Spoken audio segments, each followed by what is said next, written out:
And this little bike, you know, it's like a little mountain goat. It just hopped its way around this place.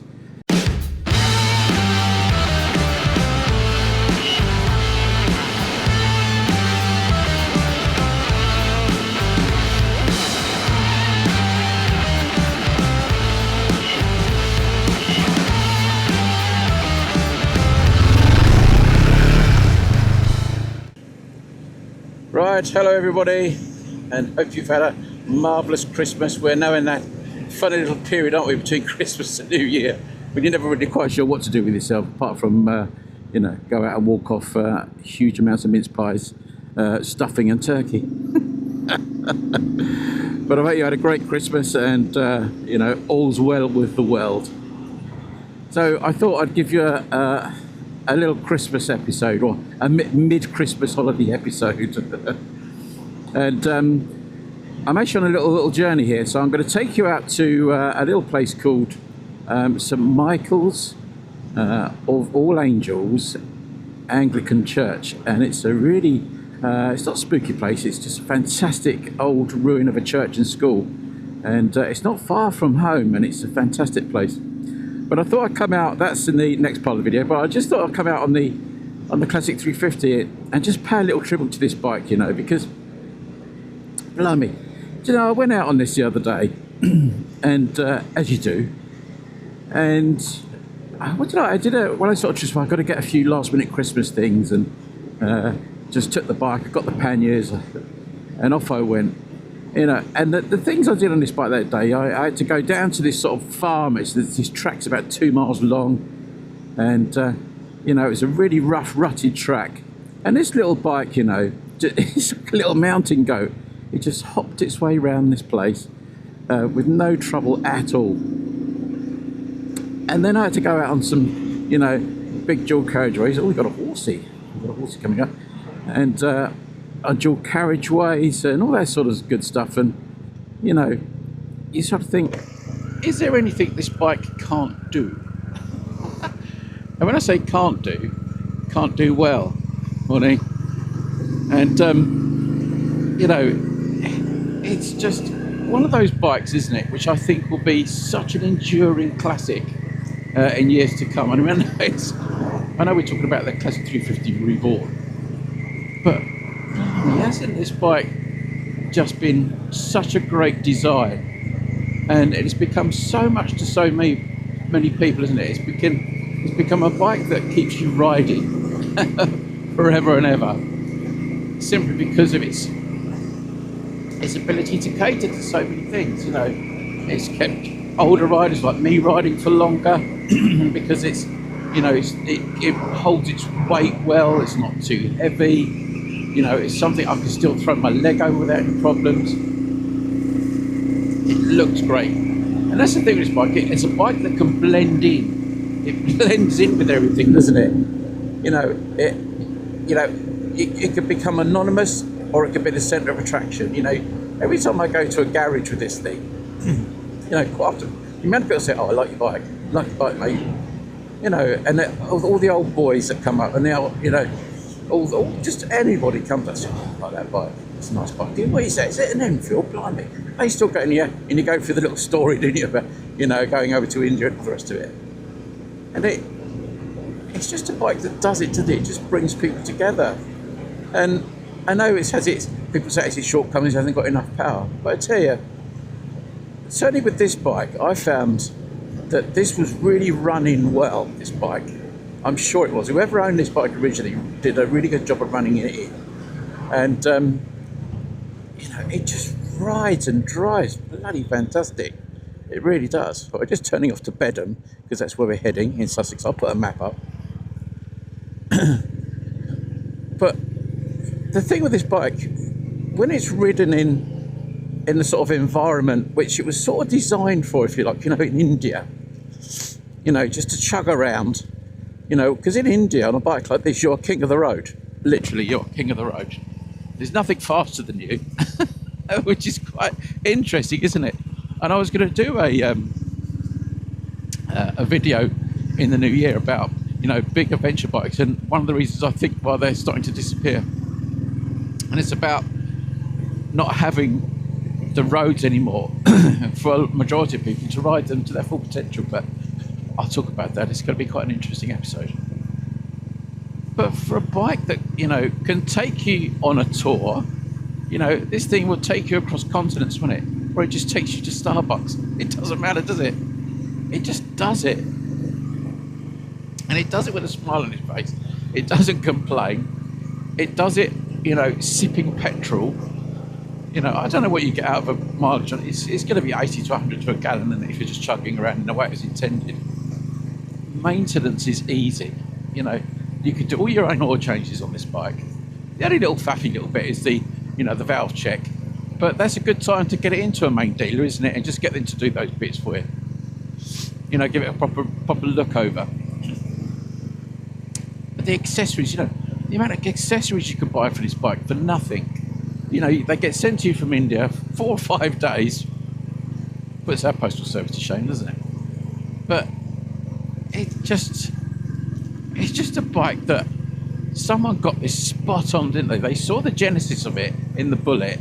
Someone thought, let's bring it into the sort of modern age. Just put a modern engine in it. Let's give it that reliability and ease of living with, and see if it works. And boy, didn't it? Didn't it work? I love this little corner. It's one of those, like the those passes you see people fall off. It's one of them. It's just a great bike, and it's just nice to come out here and it's, you know, it's quite a dark day. I'm hoping the camera's picking this up all right. But you hear this little thing thumping along, and you're immediately transported back to a time when motorbiking was an essential, wasn't it?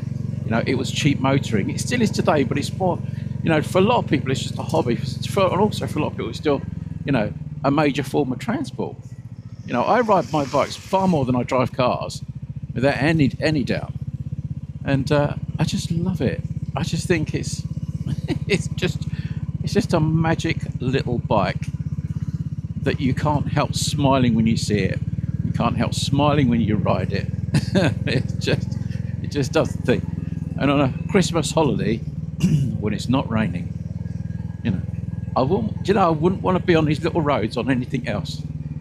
On something I can handle easily. Anyway, there's our tribute. But here we are coming up to the little church. And I'm going to stop on the side of the road because I think I can get away with it up here. That's the other thing, you can park in places you can't park a car. And we will go to our little church at Bedham. Marvellous. Ugh. There we are. Come on, let's go and show you this church on a Christmassy holiday.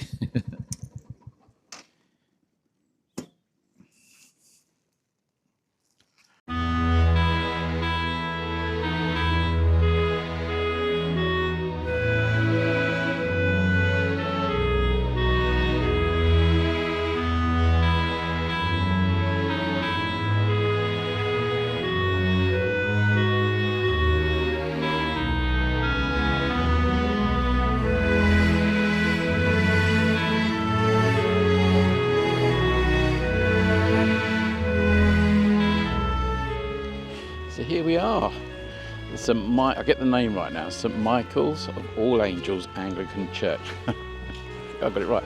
I had to keep saying that 1,000 times, your brain don't work that way anymore. So you're on this amazing little sort of plateau. As you come down, you've got the road up there, and then you've got the downs down there. Well, I'll say it's a bit of a cliff. And then you've got the path here. But the actual structure is just stunning. Look at the brickwork on this thing. Look at that. Isn't that absolutely gorgeous?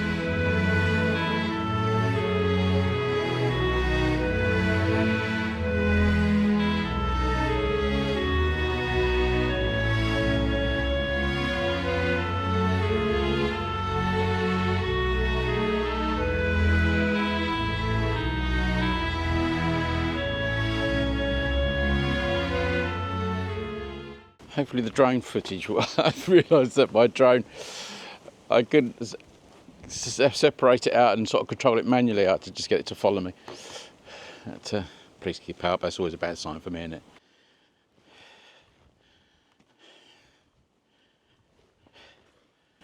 tiny little church. Look at it. Look at those beautiful window cornices. Is that what you call it, a cornice in the frames? Absolutely stunning. We've got a little fireplace.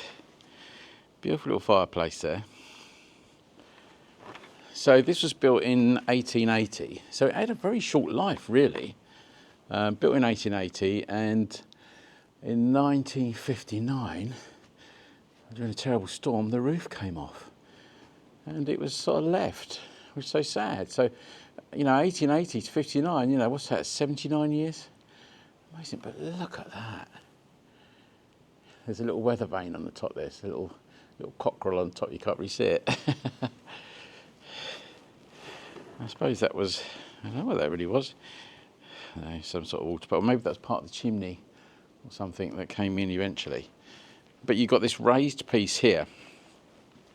You can't really see it on the thing, but this raises up. So it was a school during the week for the local children. So you're in a sort of interesting area. So you're right in the middle of between sort of Fittleworth, Pulborough, Curdford, Petworth. Petworth is your sort of biggest town, but all the others are little hamlets around here. But isn't that just this? It reminds me of going back to that demolished chateau in France. Do you remember that one I did? But look at the brickwork. That's the time someone's done to do the brickwork on here. It's sort of like, it's like having something over-engineered, isn't it? But apparently I met some people at the top of the hill last time we come up here, and they're bikers. And she just came down, just take a picture of your bike. But she said that she attended the last wedding here, which is in 1959, before the roof came off. But it's such a exposed little area. Well, it's not sort of exposed. You've got the high ground there. As you look through the windows, you've got the high ground, and then off to the other side, by the fireplace, you've got the other door. So you've got two doors on here. It goes off into a big overhang. It's quite a precarious place to build it, really. There you are. You can see that. For the worship of Almighty God and His gratitude for many blessings, this building was erected by W.M. Townley Mitford of Pitts Hill, Anno Domini 1880. Look at that. But it feels like a happy place. It doesn't feel like oppressive. It just feels like quite a happy place. But when you don't realise it's here, how amazing. Oh, beautiful little building. I'll show you on the outside so you can see.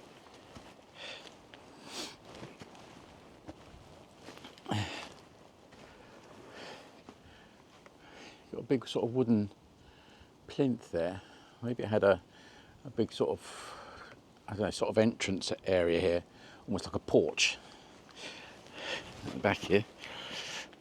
And then you can walk round. Sort of fairly mature trees around here. There's a bit of a wall up there. There's a water tank up here somewhere.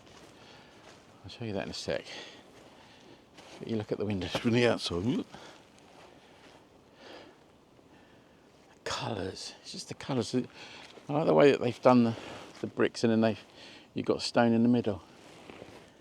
And it's another thing that I love, that when people didn't need to do that, they could just made it brick, but they just decided just to go the extra bit for this tiny little hamlet church. Look at absolutely stunning. All on your doorstep, this sort of stuff, and you don't realise. I had no idea this was here.